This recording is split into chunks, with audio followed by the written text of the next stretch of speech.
Times news channel देखे आप सभी दर्शकों का बहुत बहुत स्वागत है। मैं हूं रमनदीप कौर। इस वक्त की बड़ी खबर आ रही है प्रयागराज से। क्या है पूरा मामला, देखने के लिए बने रहिए हमारे साथ। संगम नगरी प्रयागराज के मुट्ठीगंज स्थित कार्यालय में मंत्री नंदी व निवर्तमान महापौर अभिलाषा नंदी गुप्ता ने मंत्री नंदी के पुनर्प्राप्त जन्म दिवस के मौके की पूर्व संध्या पर जहां गरीबों को स्मार्ट ठेला तो महिलाओं को सिलाई मशीन बांटी है। करीब 100 लोगों को स्मार्ट ठेला दिया गया है, जिससे वे अपना व्यवसाय कर और अपने रोज़गार पा सकते हैं। और साथ ही महिलाओं को काम करने के लिए घर बैठे 100 लोगों को मोटर संचालित सिलाई मशीन बांटी गई। तो ऐसे पे मंत्री नंदी ने क्या कुछ कहा, आइए दिखाते हैं आपको। क्या आप सब लोग विदित हैं और जानते हैं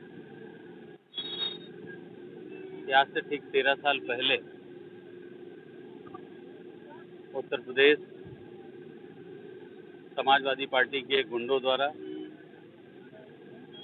मेरे ऊपर रिमोट बम से हमला किया गया था।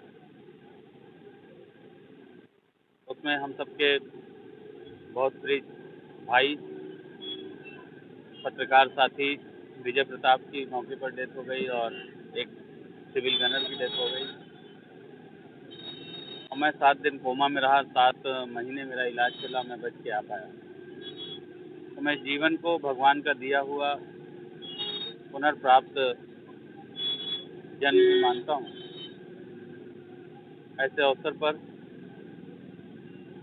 भगवान शिव जी के प्रति अपनी कृतज्ञता व्यक्त करने के लिए जिस समय बम ब्लास्ट हुआ था, ठीक उसी समय से रुद्राभिषेक का कार्यक्रम आयोजित करते हैं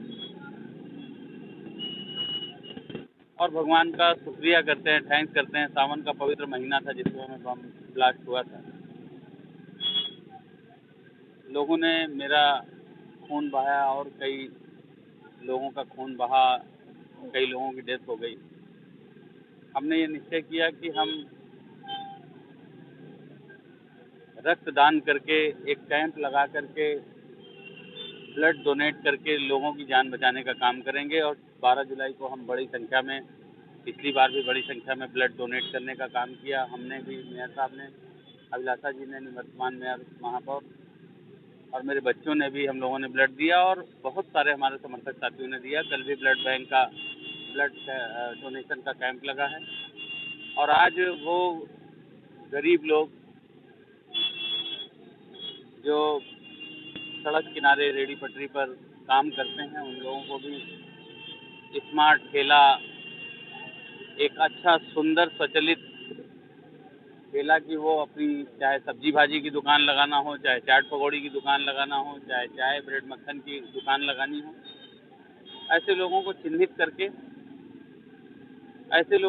करके जिनको सिलाई मशीन, सिलाई कढ़ाई आती है, उनको सिलाई मशीन, वो भी मोटराइज सिलाई मशीन, एक हाथ वाली आती है, एक पावदान वाली, एक मोटराइज मशीन आती है, मोटराइज सिलाई मशीन, हाईटेक मशीन और स्वचालित, जिससे उनकी दुकान भी अच्छी लगे और कहीं जाम जुम न लगे, वो इधर उधर भी कर सके।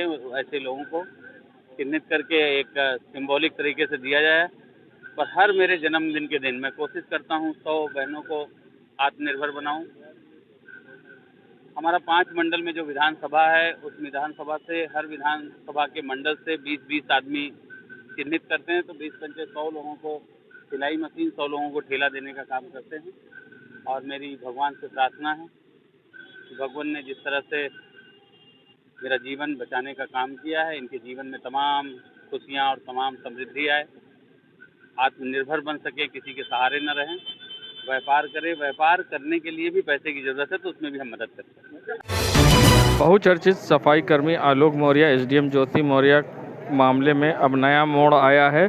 बता दें, ज्योति मौर्य ने जहां प्रयागराज की फैमिली कोर्ट में डिवोर्स के लिए केस फाइल किया है, तो साथ ही यहां आज प्रयागराज फैमिली कोर्ट पहुंचे ज्योति मौर्य के पति आलोक मौर्य ने यहां कोर्ट से समय मांगा, जिसमें 18 अगस्त तक कोर्ट ने समय दिया है। और साथ ही आलोक मौर्य ने जो भी पिटीशन फाइल हुई है उसकी कॉपी मांगी है, जिस पर अब तैयारी करके वे अपना जवाब देंगे।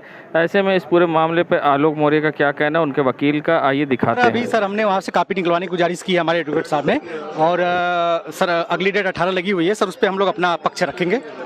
अच्छा, जिस तरह से आपकी पत्नी ने आप पर आरोप लगाया है दहेज पुलिस का मुकदमा दर्ज करा है, उस मामले में भी आपके बयान हो गए हैं, क्या कहना है आपका? सर, जैसे मेरा एक बयान अभी डीजी साहब की जो कमेटी गठित हुई थी वहाँ पे हुआ, उसकी सच्चाई खुलने जा रही है, उसी प्रकार ये भी फर्जी मुकदमा है, ये भी बहुत जल्दी आप लोगों के सामने खुल के आ जाएगा।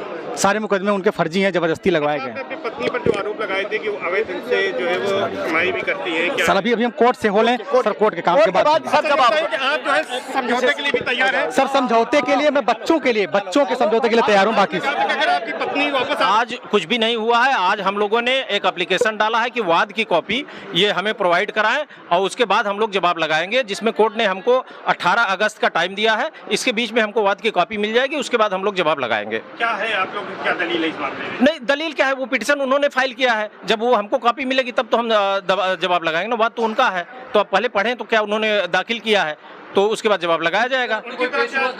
उनकी तरफ से अभी तो कोई आया नहीं था, या उनके वकील आके डेट लिख गए हों जो माफी के लिए उन्होंने कुछ इसकी भी जानकारी नहीं, वो तो कोर्ट में जानकारी होगी। हम लोग अपना पक्ष रखना था, हम लोगों ने एप्लीकेशन डाल दिया, हमको डेट मिल गई है, अब अगली 18 अगस्त को मिली है।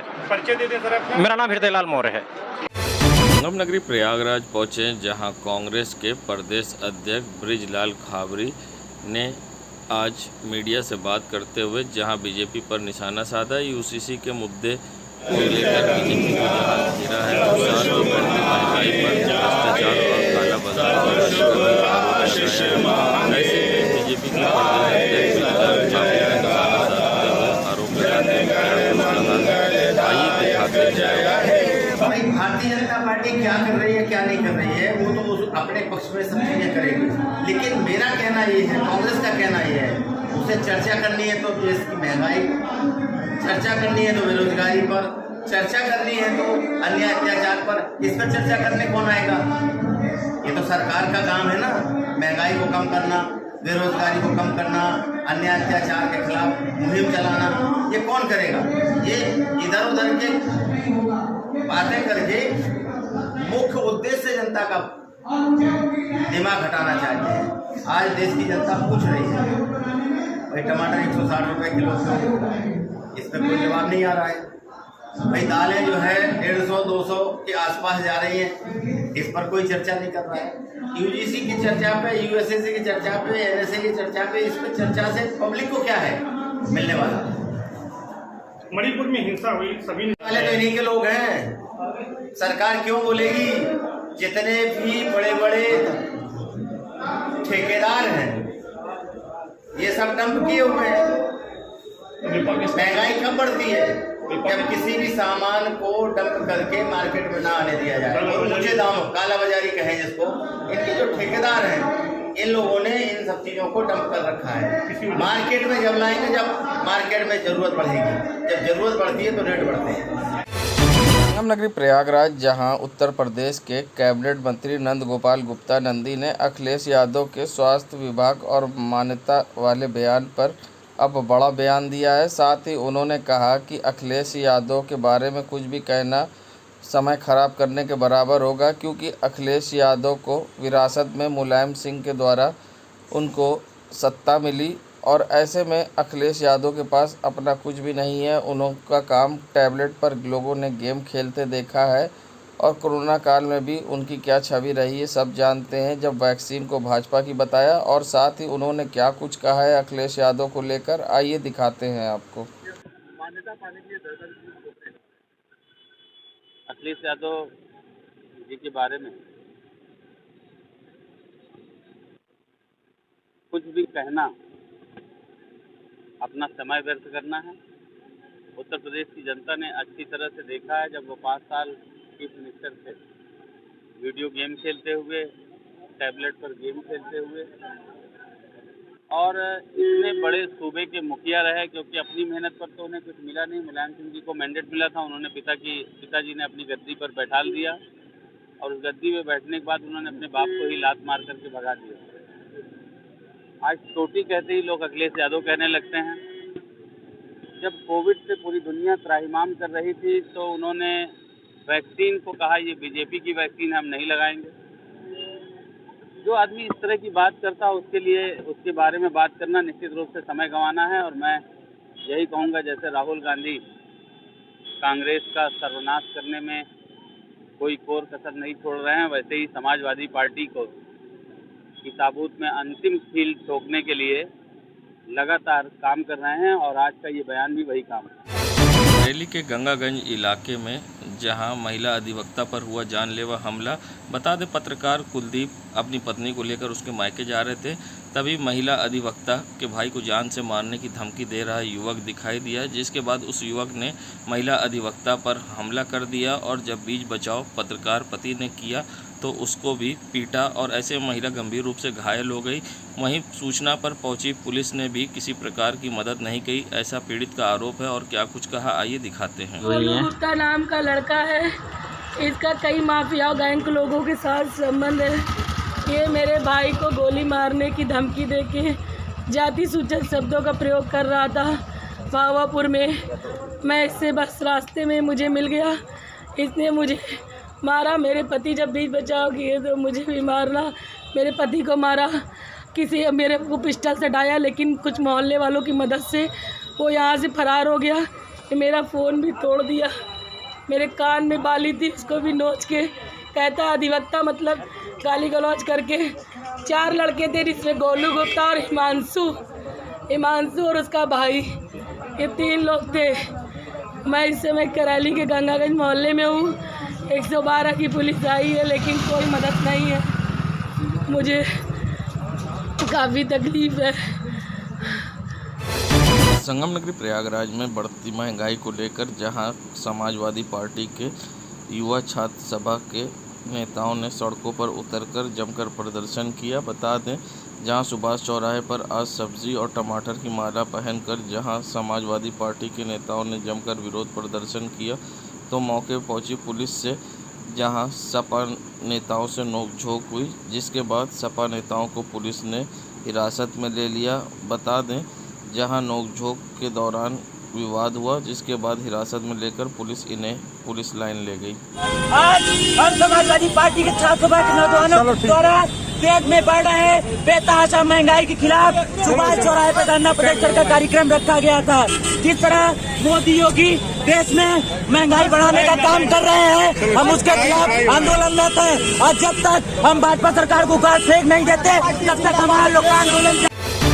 जमीनी विवाद को लेकर जहां मेवराबाद क्षेत्र में चली गोली, जिसके बाद मौके पर अधिवक्ताओं ने किया चक्का जाम। बता दें राजेश श्रीवास्तव की एक ज़मीन है जिसका विवाद चल रहा है और आरोप है कि पुलिस चौकी इंचार्ज ने पैसे लेकर कब्जा कराने की कोशिश की और जब काम रुकवाने वो पहुंचे तो उनके ऊपर फायरिंग कर दी गई। फिलहाल मौके पर ही गोली चलाने वाले को पुलिस ने चौकी में बैठा लिया है और साथ ही राइफल भी पुलिस को बरामद कर ली है। फिलहाल नाराज़ अधिवक्ताओं ने उनकी गिरफ्तारी की मांग करते हुए सड़क पर चक्का जाम कर दिया और क्या कुछ कहा है आइए दिखाते हैं आपको। क्या मामला है? भैया मेरे पैर पे चढ़ा रहे हैं। हमारी एक ज़मीन है मेवराबाद में 125 नंबर आरक्षी है, 2006 में रजिस्ट्री कराई थी। 2019 में एक आदमी रजिस्ट्री कराई फर्जी ढंग से, विनोद मिश्रा के यहाँ पे विवाद खड़ा कर रहा है। और अभी इसके पहले जब मीटिंग हुई तो इंस्पेक्टर साहब ने कहा वहाँ कोई कार्य नहीं, जब तक सिविल विवाद चल रहा है, जब तक सिविल विवाद से कोई निर्णय लेके नहीं आएगा। अभी चौकी इंचार्ज ने पैसा लेके वहाँ पे काम लगवाए थे। जब हम लोग वहाँ गए काम रोकने के लिए तो वहाँ पे विनोद मिश्रा नाम का आदमी करीब 15-20 आदमी लेके बैठा था, उसने हम लोग पर गोली चलाई और करीब गोली कट्टा चलाया, करीब 4 गोलियां चली वहाँ पे। और उसके बाद बैरल बंदूक और कट्टा पिस्टल मौके से बरामद है। हम लोग चौकी में जमा कर दिए इलाके और हम लोग मांगे चौकी में बैठा हुआ तो गिरफ्तार करके जेल भेजे पहले, और जो सिविल न्यायालय का जो निर्णय हो वही यहाँ पे applicable. Rajesh Kumar Shrivastava, advocate high court. देश दुनिया की खबरों के लिए world media times news channel को सब्सक्राइब करें।